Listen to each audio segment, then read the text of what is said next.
Hi అండి, welcome back to my channel stay with Bindu. ఈరోజు మీకోసం బాయిల్ ఎగ్తో ఆనియన్ కర్రీ ఎలా ప్రిపేర్ చేసుకోవాలో తెలుసుకుందామండి. చాలా సింపుల్గా చేసేస్తాను, చూసేసి నేర్చుకోండి.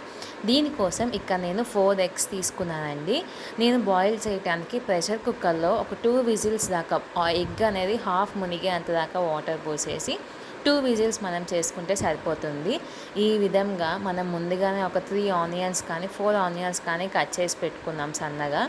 ఎగ్ అనేది బాయిల్ అయిపోయిన తర్వాత పైన షెల్ తీసేసి ఈ విధంగా సన్నగా ఘాట్లు పెట్టుకోవాలండి.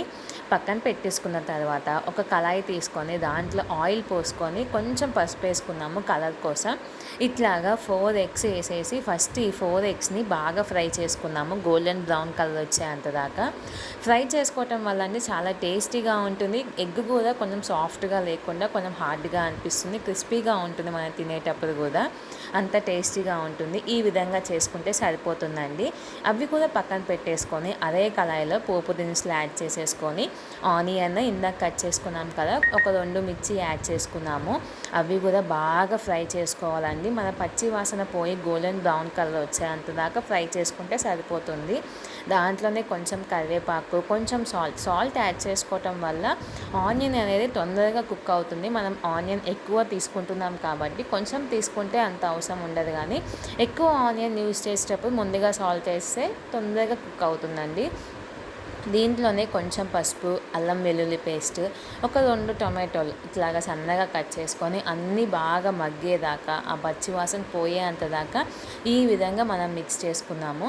ఇట్లా అంతా దగ్గర పడ్డాక మనకి సరిపడా కారంని, ధనియాల పౌడర్ని, కొంచెం గరం మసాలా పౌడరు మనకి ఎంతైతే క్వాంటిటీ కావాలో దాన్ని బట్టి నేను ఇక్కడ ఒక 200 ml దాకా వాటర్ తీసుకున్నానండి. ఆ వాటర్ అయితే సరిపోతుంది మాకు.